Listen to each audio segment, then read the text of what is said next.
All right, guys, back here, taking this after this project's all done. Just got done with the sewage ejector pump, switching the pump out, switch the check valve out, put in a new ball valve, and I'm just going to walk you through what the finished product, you could call it, what that looks like. So here I am. I'm at the sewage ejector pump area. Pumps down below. We took out the old pump. So basically what happened is I had a clog in the check valve. The pump was 16 years old, so I just put a new one in. I have the old pump still. I had put in this style check valve. There's two of them at the store. I grabbed this one, didn't know any better. This one, when the pump would shut off, the water would come back down and thud super loud, and this whole thing would shake. You could hear it throughout the entire house. So what I did was just found this one online, Pump Spy, I believe, on Amazon, and it's perfectly silent. It has like a little spring-loaded valve. It's up at an angle. No issues there. It's clear, so I can see. So before, the check valve was the issue, and there was a huge clog in it. So I just tossed it. I was going to put a new one in. Found this. And now you can kind of see if there is going to be an issue in there. I installed the ball valve, so now I can shut this off, which I did when this was in. I was nice and easy. Shut this off. I had a tiny little bucket, inch of water, swapped those out super easily. Basically, I have the project worked. I got this off the tank. I have my vent pipe back here. This is like all glued together down there, so I had to cut up here to get this whole thing off. But I grabbed new PVC. That's all into the pump down below. I'm not taking this back off to show you. There'll be a video afterwards that you can watch. Comes up here into the check valve.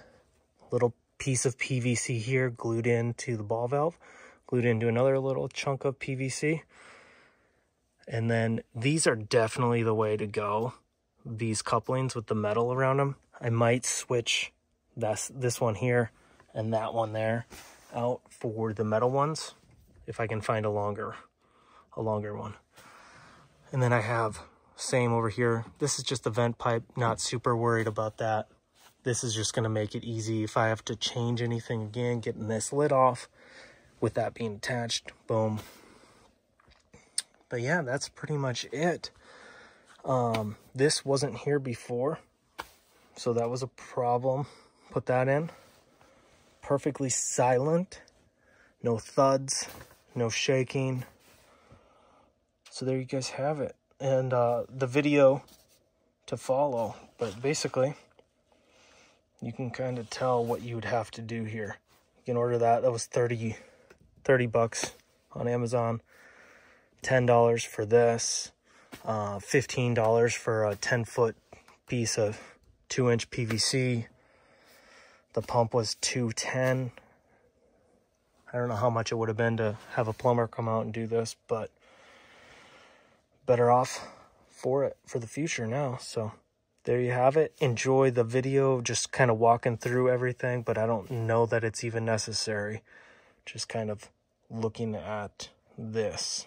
So here we are. We're at the sewer ejector site. Pumps down below. We got a clog. This filled with a little bit of water. And then over in the other part of the basement, filled up with just a little bit of water. I feel like that's not normal. So we're going to take a look. The pump was running, but it was like it was clogged. It wasn't shutting off. And we'll check some other things, but right now I got to get in there. There's no shut off thing here, so we got a bucket and we will see. It's gonna be a mess, I'm sure. So a couple things. I don't know if it's just the check valve that is faulty, or if it's something, or the pump's actually clogged, or if it's a combination of that and then the little float switch deal. So we'll just zipping out these bolts. You can see there's some rust. All right, so scoop. Got this detached. This is all, the vent pipe's all connected. So unfortunately for that, I'm gonna have to cut this.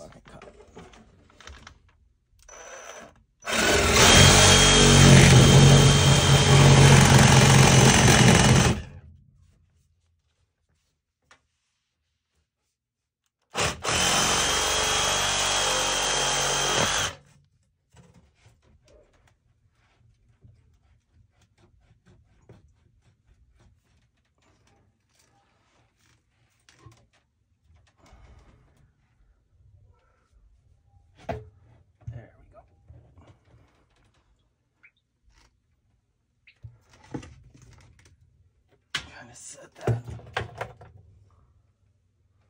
off to the side. Kind of see what I'm dealing with here.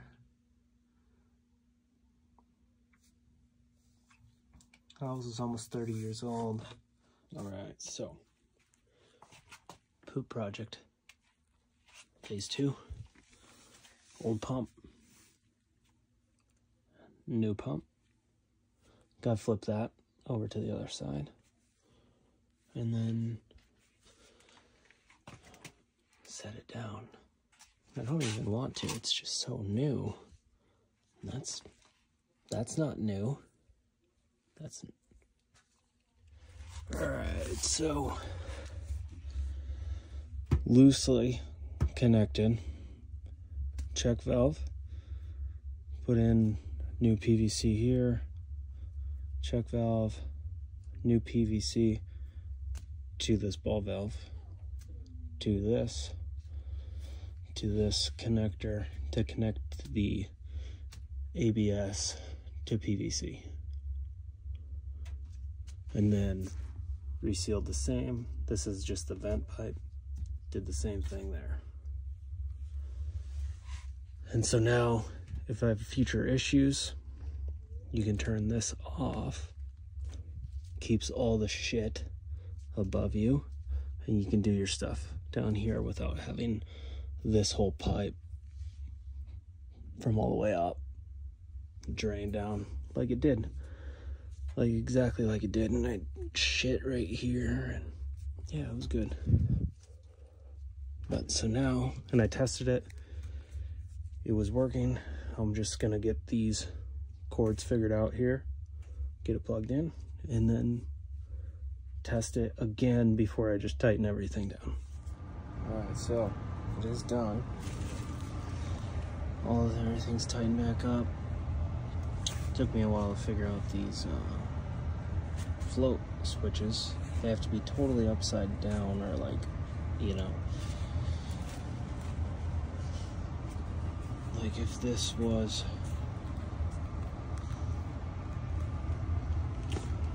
this here was my float switch. Here it is floating in water. The water starts to fill up. It goes like this. Gets flat, and then that's when I thought it should be like kicking up, but no, it gets up like this. Fills, and it's like about like that. The float tank goes from here to there, or that float switch, and then it kicks on, and the pump does anyway. But yeah, so put this in. I don't know if this was the right check valve or not. There's 2 of them. I grabbed one. We'll see. It's functional. This feels a little wobbly to me, but I don't know.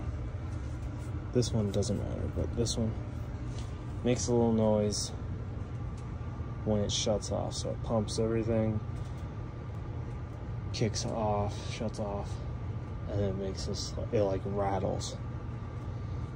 besides that, it's functional, it works, it's fixed. So there you go. Alright, so little update.